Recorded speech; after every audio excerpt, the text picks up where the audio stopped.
दूसरा विश्व युद्ध मानवता पर एक ऐसा धब्बा है जो हमेशा बना रहेगा। माना जाता है कि दूसरे विश्व युद्ध ने करीब 1 करोड़ 20 लाख लोगों की जान ली थी। 200 से अधिक राजनीतिक बंदियों को जलाकर मार डाला गया। It is not about who did it. We as human beings, that's what we do. बात यह नहीं है कि ये किसने किया। इंसानों के रूप में हम दुर्भाग्य से अभी तक ऐसा ही कर रहे हैं, लेकिन अभी हम जिस तबाही की बात कर रहे हैं वो किसी बम के रूप में नहीं आएगी। यहां कोई धमाका नहीं हो रहा, ये चुपचाप हो रहा है।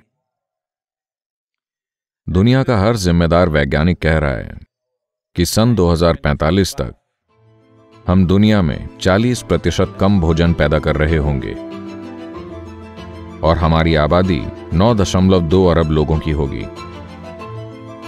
अगर ऐसा हुआ तो दूसरा विश्व युद्ध भी इसके आगे छोटा लगेगा, क्योंकि अगर 40% कम भोजन उपलब्ध होगा तो ऐसा अनुमान है कि 6 महीनों में लगभग 1.5 से 1.7 अरब लोग मर सकते हैं।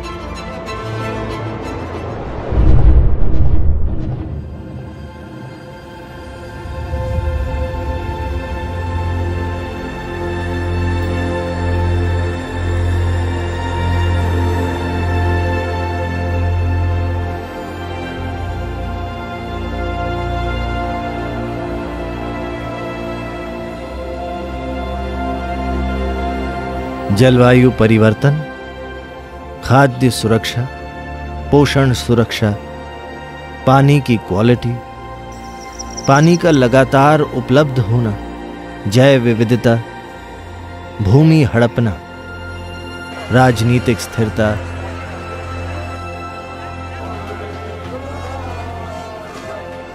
मानव स्वास्थ्य, खुशहाली, शांति, समृद्धि, मिट्टी इन सब का मूल आधार है।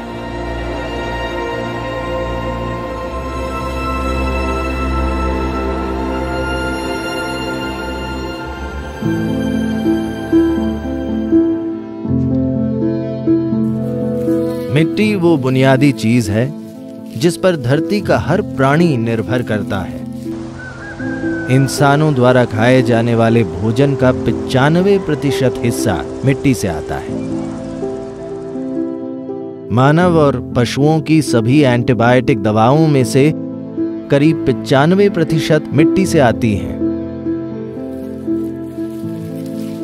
तो मिट्टी और जीवन एक साथ विकसित हुए हैं। जीवन के बिना मिट्टी नहीं हो सकती और मिट्टी के बिना जीवन नहीं हो सकता।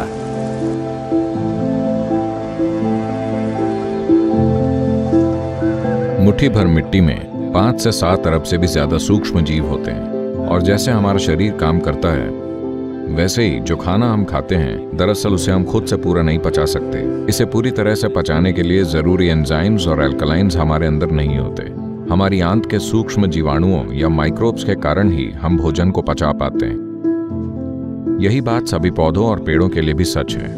वो मिट्टी से पोषक तत्व खुद नहीं खींच सकते, उन्हें सूक्ष्म जीवों की मदद की जरूरत होती है।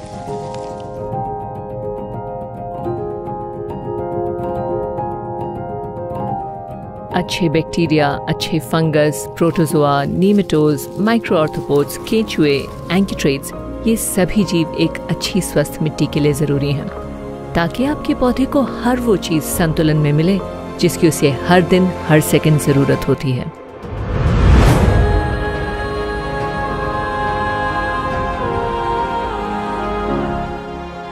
मिट्टी के पहले 12 से 15 इंच ये धरती के 87% जीवन के लिए जिम्मेदार हैं, जिसमें मैं और आप भी शामिल हैं। आज हम ऐसी मशीनों का इस्तेमाल कर रहे हैं जो लगभग 12 से 14 इंच की गहराई तक जुताई कर रही हैं और उसे धूप में खुला छोड़ रही हैं। ये अपनी चमड़ी को उधेड़कर धूप में खड़े होने जैसा है।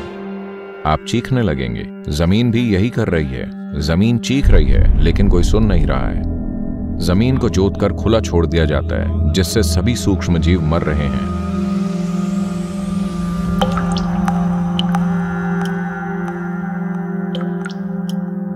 देखिए, अभी यहाँ के सूक्ष्म जीव, इनका भोजन सिर्फ एक ही चीज है, जैविक सामग्री। जैविक सामग्री कहाँ से आएगी? यहाँ आप इन सभी गिरे हुए सूखे पत्तों को देख रहे हैं। हम न तो उन्हें उठाएंगे और न ही झाड़ू लगाकर दूर करेंगे, हम इन्हें ऐसे ही छोड़ देते हैं। ये मिट्टी का हिस्सा बन जाएंगे। सिर्फ पेड़ों का हरा कचरा, चाहे वो घास हो या झाड़ियां, जो भी, या जानवरों के मलमूत्र ही मिट्टी में जैविक सामग्री डाल सकते हैं।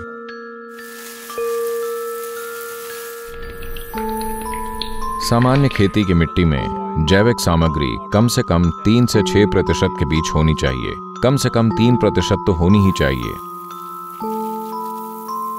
3% एक तरह की सीमा रेखा है, जिसके बाद हर तरह के माइक्रोब्स के लिए मिट्टी में मौजूद भोजन में हर तरह की विविधता होगी, यानी सूक्ष्मजीव अपना काम कर पाएंगे। पश्चिमी दुनिया के ज़्यादातर हिस्से में हमने अलग अलग तरह के काम करने वाली ऐसी कई प्रजातियों को इस तरह नष्ट कर दिया है कि हम लगभग उस मुकाम पर खड़े हैं जहां से हम वापस नहीं आ पाएंगे।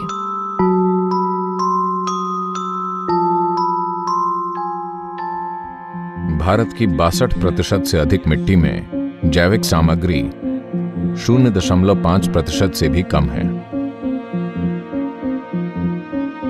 पूरे दक्षिणी यूरोप में मिट्टी की जैविक सामग्री लगभग 1% या उससे भी कम है। पूरे अमेरिका में 50% से अधिक ऊपरी मिट्टी खत्म हो गई है।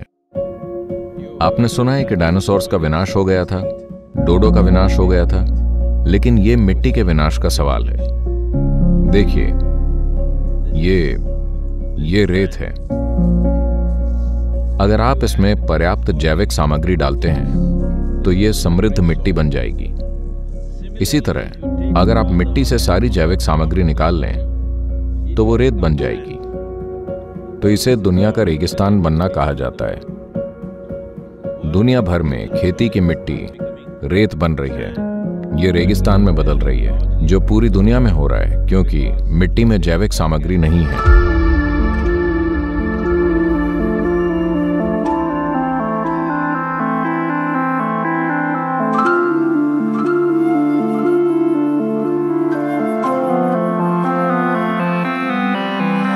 अभी हम जिस मिट्टी का उपयोग कर रहे हैं वो हमारी पीढ़ी की मिट्टी नहीं है। हम उस बच्चे की मिट्टी का उपयोग कर रहे हैं जो अभी पैदा भी नहीं हुआ है। हमें ऐसा करने का कोई हक नहीं है, क्योंकि मिट्टी हमारी संपत्ति नहीं है। ये एक विरासत है जो हमें मिली है, और जीवित मिट्टी की ये विरासत हमें छोड़कर जानी चाहिए, क्योंकि जब मिट्टी में समृद्धि नहीं होगी तो जीवन में समृद्धि का कोई रास्ता नहीं होगा।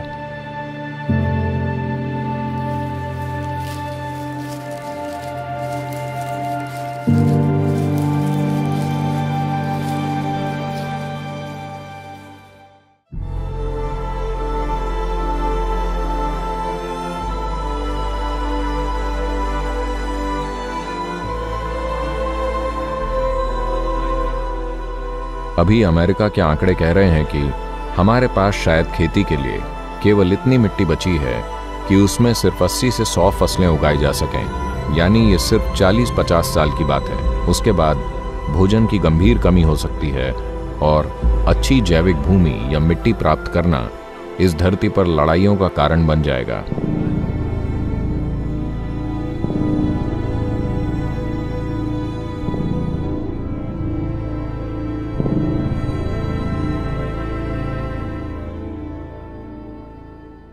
लोग सामूहिक विनाश के हथियारों, परमाणु बम और मिसाइल और दूसरी चीजों की बात करते हैं। हाँ, हिरोशिमा और नागासाकी में जो हुआ था उसे माफ नहीं किया जा सकता। हम भूल रहे हैं कि सामूहिक विनाश का सबसे बड़ा हथियार है भूख।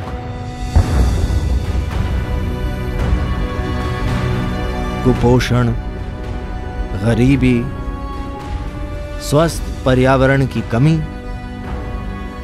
आज भी दुनिया में हर मिनट 16 से 17 मौतें भूख से होती हैं।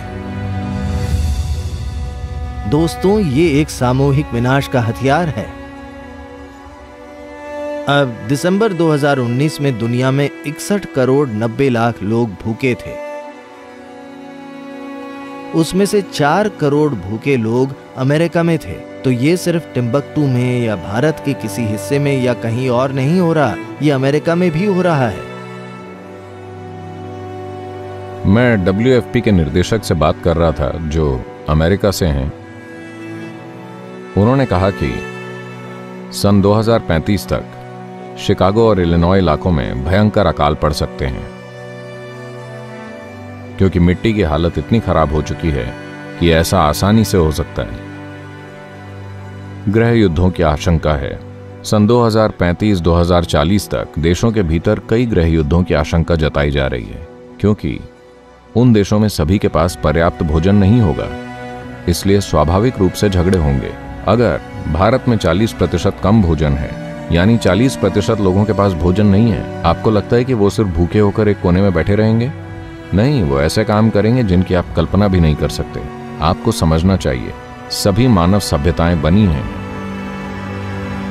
सिर्फ पेट की आग की वजह से। इसे बुझाने के लिए वही आग जिसने मानव सभ्यताएं बनाई हैं, अगर उसे बुझाया नहीं गया तो वो सभ्यताओं को मिटा भी सकती है। इसे कम मत आंकिए।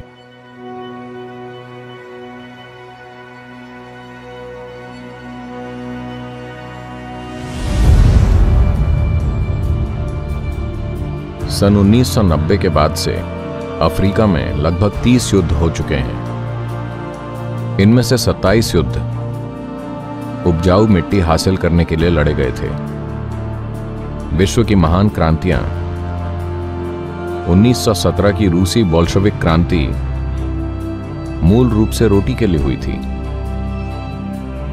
उनका नारा भी यही था, शांति, भूमि और रोटी। यही रूसी क्रांति का नारा था। फ्रांस में भोजन की कमी ही फ्रांसीसी क्रांति का मुख्य कारण थी।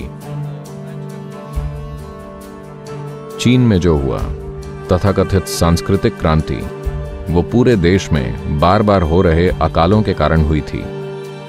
और जब सड़क में रोटी नहीं मिलती तो लोगों को भड़काना बहुत आसान होता है। अगर आप शांति चाहते हैं तो सभी के पास ब्रेड होनी चाहिए, रोटी, भोजन। अगर भोजन नहीं है तो शांति भी नहीं होगी। बात इतनी सरल है।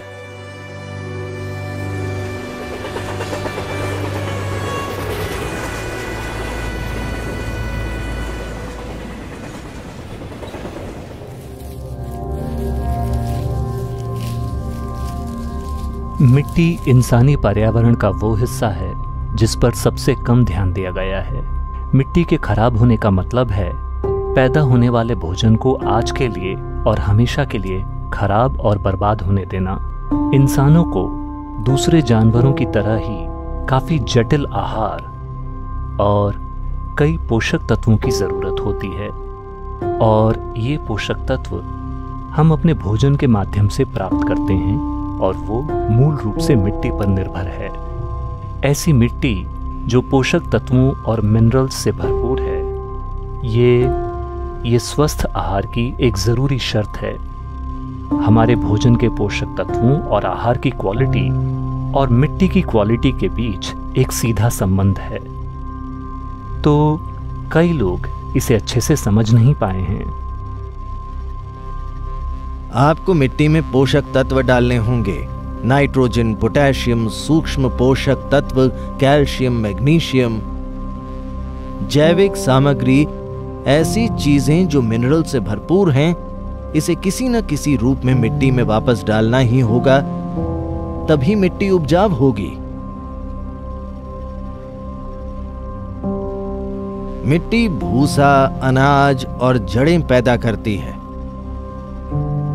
मेरा मानना है कि अगर लोग अनाज ले लें और जड़ों और भूसे को मिट्टी में वापस डाल दें ताकि मिट्टी को उत्पादन का अपना हिस्सा मिल सके, तो ये अच्छा होगा।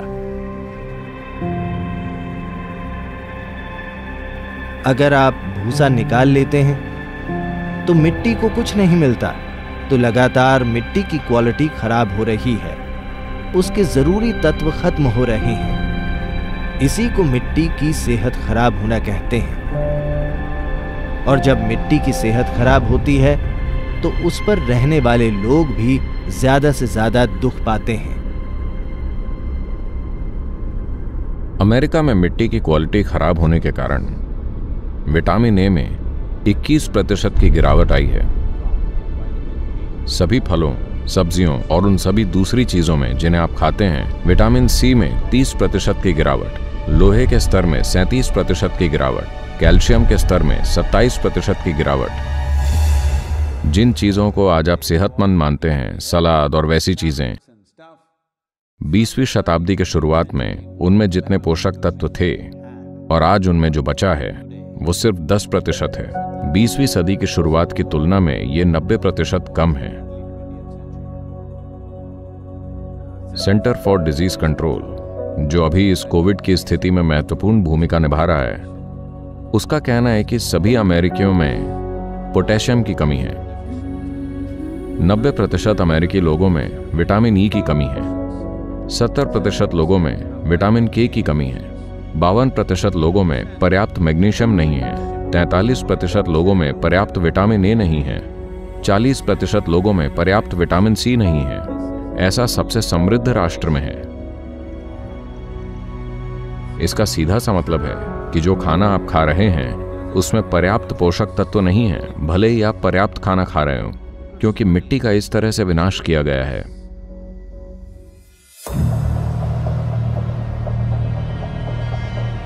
एक गंभीर समस्या जिसका दुनिया अभी सामना कर रही है वो ये है कि सन 2030 तक 1.6 अरब लोगों के पलायन की आशंका है।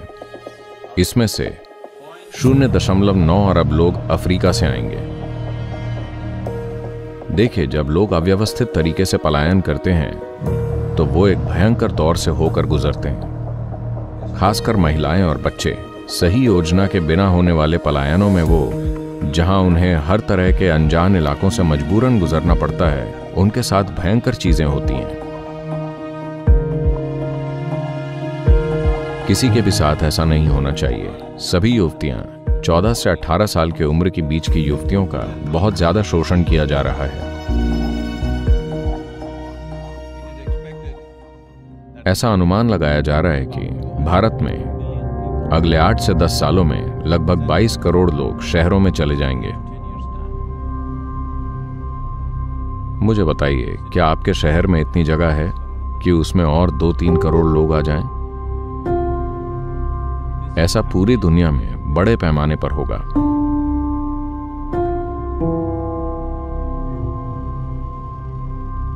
हाँ, मिट्टी की वजह से लोग शरणार्थी बने हैं, जलवायु की वजह से लोग शरणार्थी बने हैं, सूखे की वजह से लोग शरणार्थी बने हैं, और वे शरणार्थी जाकर दूसरे लोगों के दरवाजे खटखटाते हैं। अमेरिका की दक्षिणी सीमा इसका एक बहुत अच्छा उदाहरण है। लोग मेडिटेरेनियन सागर में कूद रहे हैं, ये जाने बिना कि वे दूसरी तरफ पहुंच पाएंगे या नहीं। ये एक बिल्कुल सटीक उदाहरण है। लाखों लोग शरणार्थी हैं क्योंकि जिस जमीन पर वे पले बढ़े हैं वे उनकी बुनियादी जरूरतों को पूरा नहीं कर पा रही है। आखिरकार समाधान यही है कि हमें यह पक्का करना होगा कि मिट्टी उनकी मदद करे।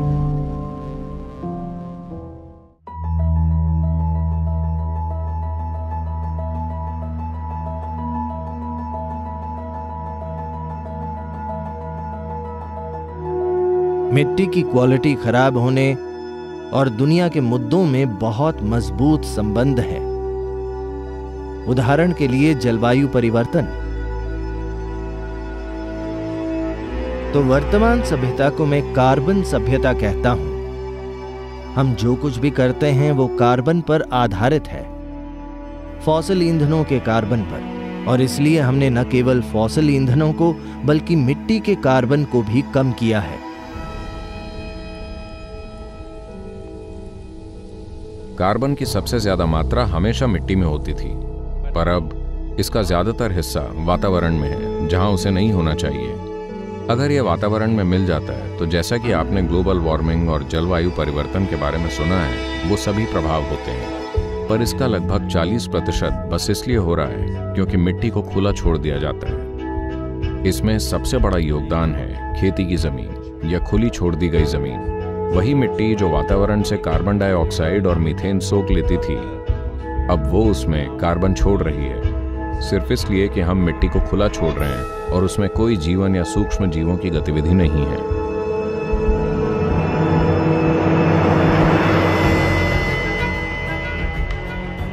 जब दुनिया का औसत तापमान 0 से 1 हो जाता है तो ये एक बड़ी बात है। 1 से 2 होना ये बहुत बड़ी बात है। 2 से आगे बढ़ना यानी आप आपदा का सामना करने वाले। अब हम 3 डिग्री सेल्सियस तक गर्म होने की ओर बढ़ रहे हैं और हमने ऐसा बहुत जल्दी कर दिया है। मेरा मतलब है पृथ्वी पर तापमान बहुत ज़बरदस्त तरीके से बढ़ रहा है।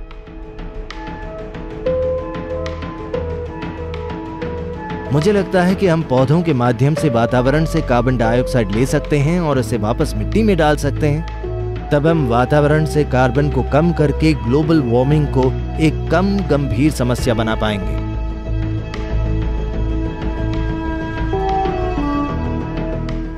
आधुनिक विज्ञान के अनुसार अमेज़न के वर्षावनों का ब्राजील का हिस्सा, जो हजारों सालों से एक कार्बन सोखने वाला कार्बन सिंक था, ये धरती के सबसे महत्वपूर्ण कार्बन सिंक्स में से एक था, पर अब ये कार्बन का स्रोत बन गया है। तो ये पहले ही बदल चुका है और ये जितना कार्बन ले रहा है उससे ज्यादा कार्बन छोड़ रहा है। तो अब मिट्टी पहले से कहीं ज्यादा महत्वपूर्ण हो गई है। ये हमारे अस्तित्व का सवाल बन चुकी है।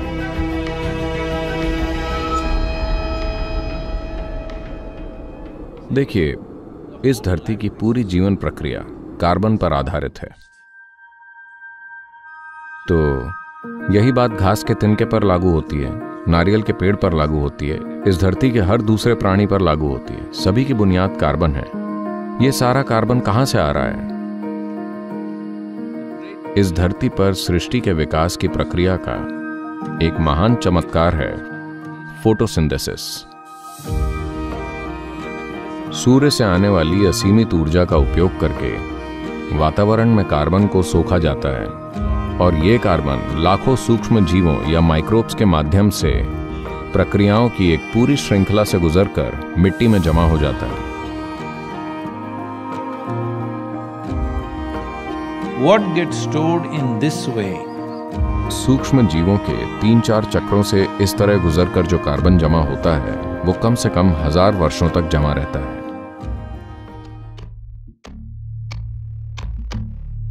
हम बदलाव लाने वाली एक भूवैज्ञानिक शक्ति बन गए हैं। हम एक ऐसा खतरा है जो न सिर्फ अपने आसपास के पर्यावरण तंत्र और रहन सहन को अस्थिर कर रहा है, बल्कि पूरी धरती को अस्थिर कर रहा है।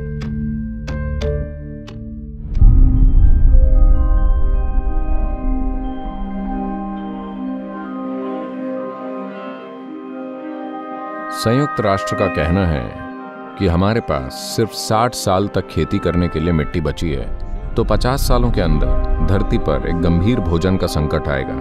शायद एक बड़े अकाल को रोकना मुश्किल होगा। मुझे पता है कि लोग हमेशा कहते हैं कि हम केवल 60 साल और खेती कर पाएंगे। हाँ, लेकिन वो बात हमने 10 साल पहले ही कह दी थी। अब सिर्फ 50 साल बचे हैं। मिट्टी खुद जीवित है, इसमें कई सारे प्राणी रहते हैं और जब वो प्राणी मार दिए जाते हैं तब मिट्टी स्वस्थ नहीं रहती, मिट्टी जीवित नहीं रहती।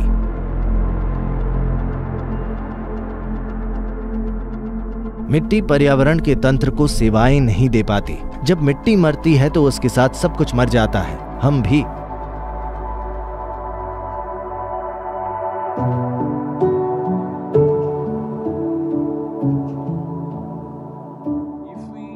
अगर हम इसे अभी ठीक करना शुरू कर दें तो 15 से 25 सालों में हम काफी हद तक सुधार कर सकते हैं।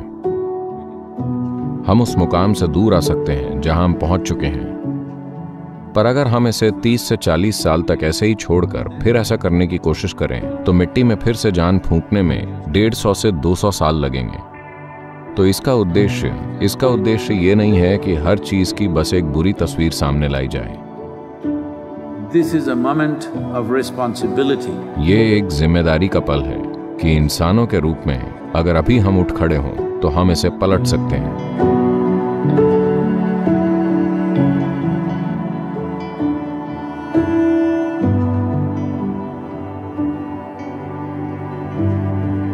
मिट्टी शरीर की संरचना और इंसानी जीवन का आधार है।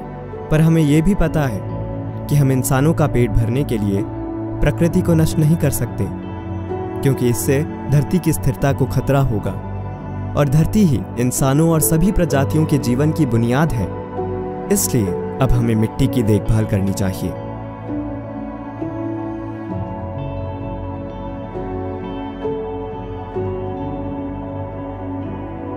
जहां तक मिट्टी की खराब होती क्वालिटी की बात है, तो कुछ करने के मुकाबले कुछ न करना हमें कहीं ज्यादा महंगा पड़ेगा।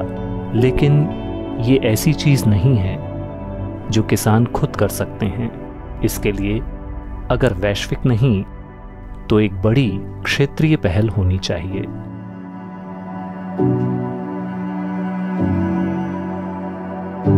मिट्टी की क्वालिटी खराब इसलिए हुई है क्योंकि हमने वो जैविक सामग्री मिट्टी में वापस नहीं डाली है जो हमने उससे बाहर निकाली है। तो हम ये देख रहे हैं कि 192 देशों में ऐसी नीति कैसे बनवाई जाए जिससे ये नियम बन सके कि अगर किसी के पास खेती की जमीन है तो उसमें कम से कम 3 से 6% जैविक तत्व होना चाहिए। कानूनन, शुरुआत में सिफारिश से, फिर प्रोत्साहन से और फिर कानून से, जरूरी कानून से ऐसा होना ही चाहिए।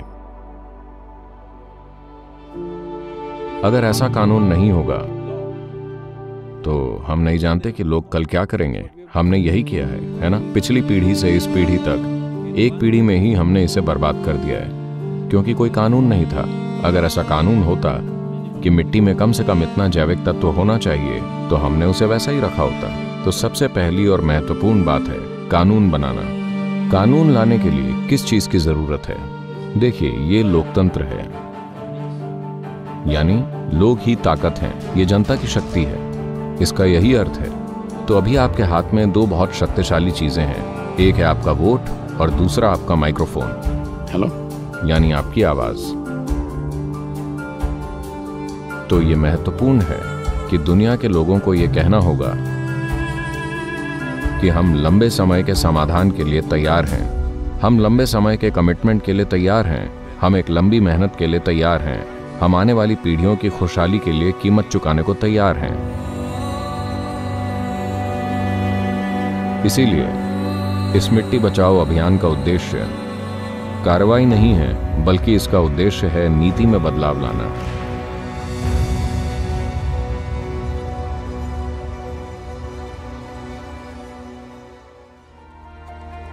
इसके एक हिस्से के रूप में मैं 65 साल का हूं और मैं नागरिकों का समर्थन जुटाने के लिए 24 देशों से गुजरते हुए मोटरसाइकिल से 30,000 किलोमीटर की यात्रा कर रहा हूं। हम कोशिश कर रहे हैं कि इन 100 दिनों में करीब 3 से 3.5 अरब लोग मिट्टी के बारे में बात करें। 21 मार्च से लेकर 100 दिन तक हम चाहते हैं कि पूरी दुनिया मिट्टी के बारे में बात करे। UNCCD इसमें हमारे भागीदार हैं। हमने वर्ल्ड फूड प्रोग्राम के साथ भी कुछ साइन किया है और FAO और दूसरे संगठनों के वैज्ञानिक हमारे साथ काम कर रहे हैं। वर्ल्ड इकोनॉमिक फोरम भी बिल्कुल हमारे साथ है। इसमें ज़्यादातर सरकारें शामिल हो गई हैं। राज्यों के प्रमुख इस रैली को हरी झंडी दिखाएंगे। अभी मैं यही रचने की कोशिश कर रहा हूं कि अगर 3.5 अरब लोग बोलते हैं तो ये मतदाताओं का 60% होगा। अगर 60% मतदाता बोलते हैं तो ऐसी कोई सरकार नहीं है जो लोकतांत्रिक रूप से स्थापित सरकारों में इसे अनदेखा करेगी। इसे संभव बनाने के लिए आप सभी को अधिक से अधिक लोगों तक पहुंचना चाहिए। दुनिया के कई लीडर्स और प्रभावशाली लोग पहले से ही इस अभियान में भाग ले रहे हैं। इसका हिस्सा बने और आइए इसे संभव बनाएं। For my part, as much as I can contribute. And the movement that you are taken up, I could not expect any more God's blessing than that. Sadhguru, and this campaign is so important. We're going to save the soil. Do your part. And saving the soils. And our planet's future depend on it. Sadhguru, save soil, my friend. Save soil, let's make it happen. GM Barbuda is part of the Save Soil mission. We commend you for what you're doing. That is why we are happy to sign the MOU. The science and philosophy that backs the thought behind the movement is tremendous. Save soil, Let's make it happen. Save the soil. We know what we must do, so let's make it happen. Let's make it happen. Let's make it happen. Let's make it happen. Let's make this happen. Let us make it happen. Let's make it happen. Let's make it happen. Let's make it happen.